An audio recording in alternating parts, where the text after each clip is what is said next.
Bismillahirrohmanirrohim. Assalamualaikum warahmatullahi wabarakatuh. Syukur alhamdulillah, kita bisa berjumpa lagi di channel ini. Sholawat dan salam semoga selalu tercurahkan kepada junjungan kita, Nabi besar Muhammad Shallallahu Alaihi Wasallam. Allahumma sholli ala Sayyidina Muhammad wa ala ali Sayyidina Muhammad. Sahabat beriman yang dirahmati Allah. Subuh adalah waktu yang amat istimewa, waktu di mana terjadi pergantian dari malam ke pagi, dari gelap menuju terang. Subuh sering diungkapkan secara khusus dalam beberapa ayat Al-Quran, dan demi subuh apabila fajarnya mulai menyingsing. Quran Surah At-Tawir ayat 18. Katakanlah, aku berlindung kepada Tuhan yang menguasai subuh. Quran Surat Al-Falaq ayat 1. Jika Anda sering bangun pagi dan mendengarkan azan subuh, tentu Anda akan mendengar kalimat yang artinya, salat lebih baik daripada tidur, di mana kalimat tersebut tidak terdapat pada azan di waktu salat lain.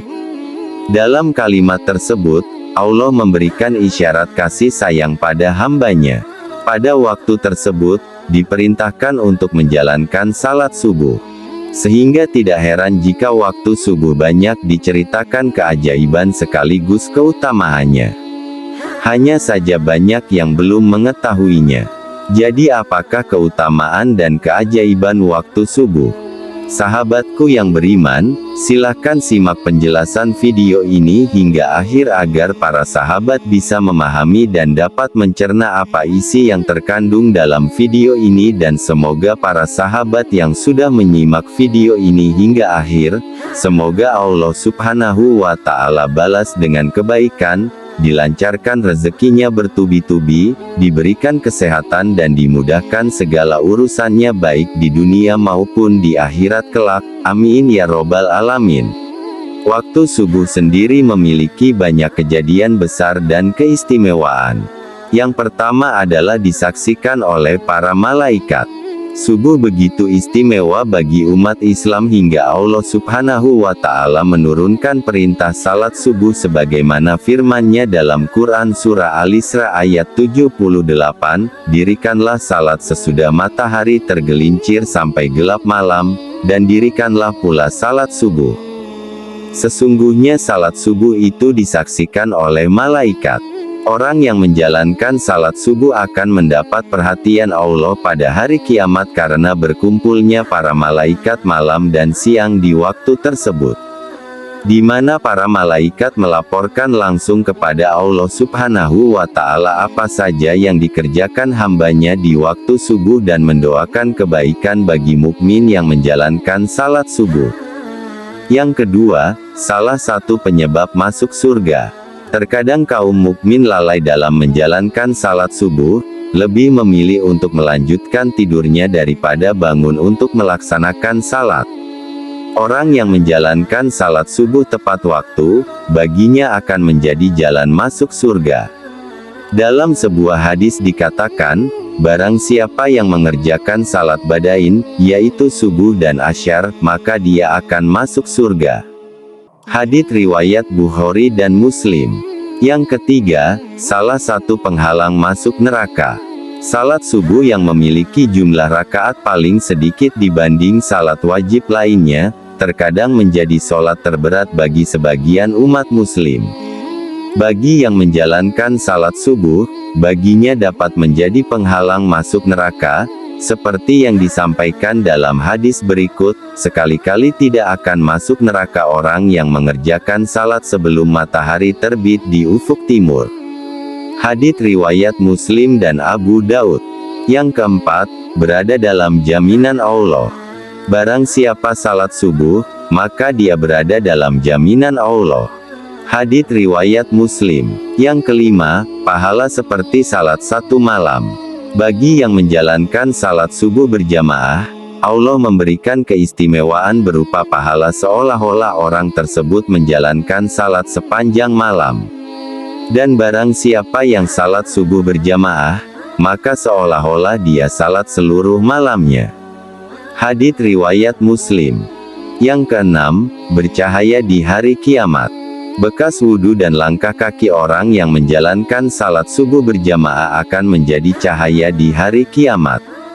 Menurut Islam, kelak itu akan membedakan dengan umat lainnya dan menjadi jalan mendapat syafaat Nabi Muhammad SAW. Sebagaimana sabda Rasulullah SAW, berikanlah kabar gembira kepada orang yang banyak berjalan dalam kegelapan, yaitu Isya dan subuh, menuju masjid dengan cahaya yang sangat terang pada hari kiamat kelak. Hadits riwayat Ibnu Majah dan Tirmidzi.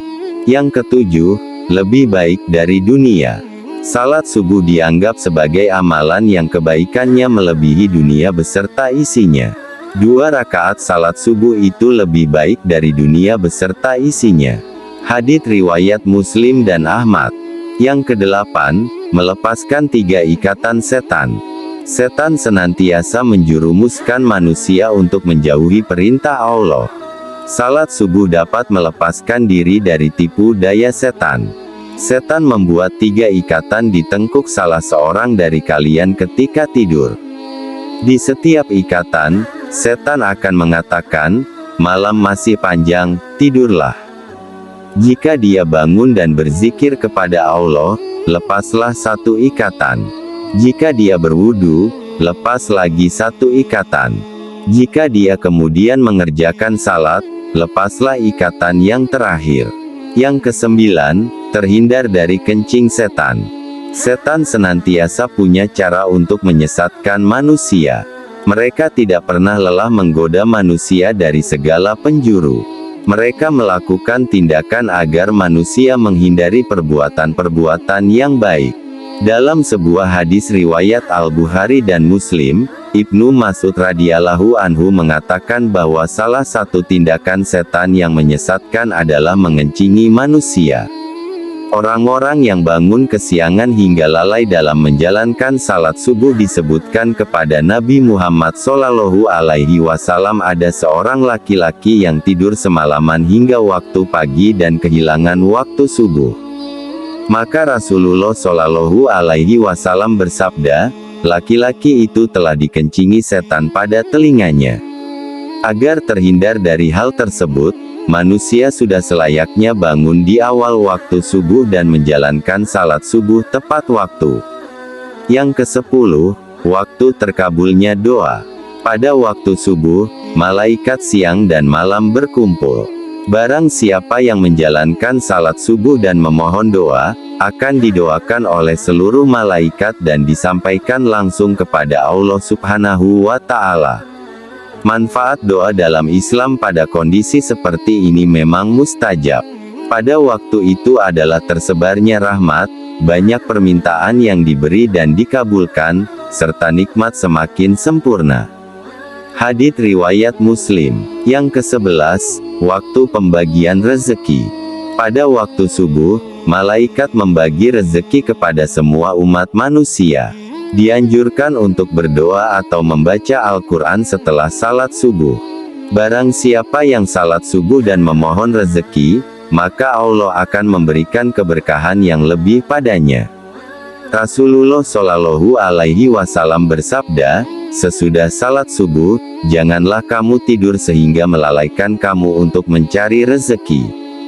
Hadits riwayat Tabrani. Doa pembuka rezeki dari segala penjuru memang sangat tepat jika Anda panjatkan waktu datangnya salat subuh, karena waktu tersebut merupakan awal dari aktivitas.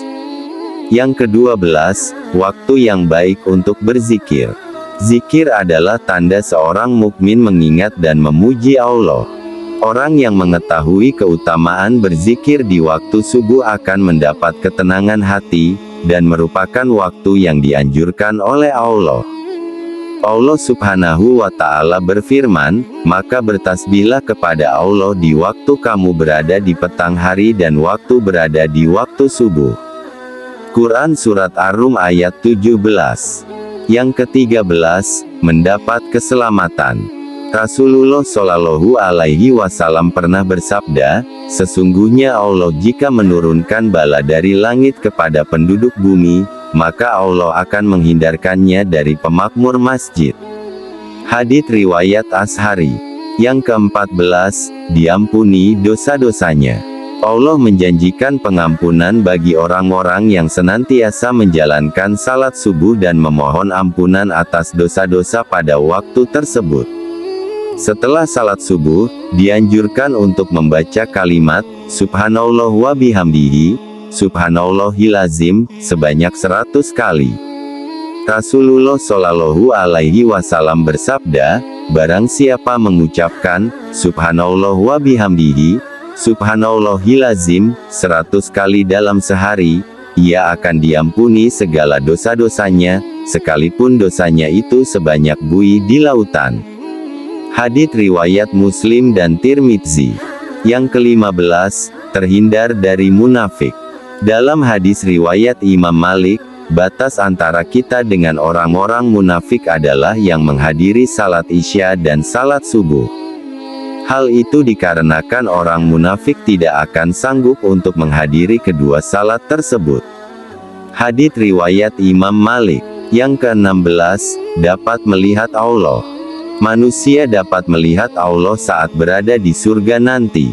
Allah Zat yang Maha Agung akan menampakkan dirinya di hadapan hamba-hambanya yang dikehendaki, termasuk di hadapan hamba-hambanya yang selalu menjaga salat subuhnya.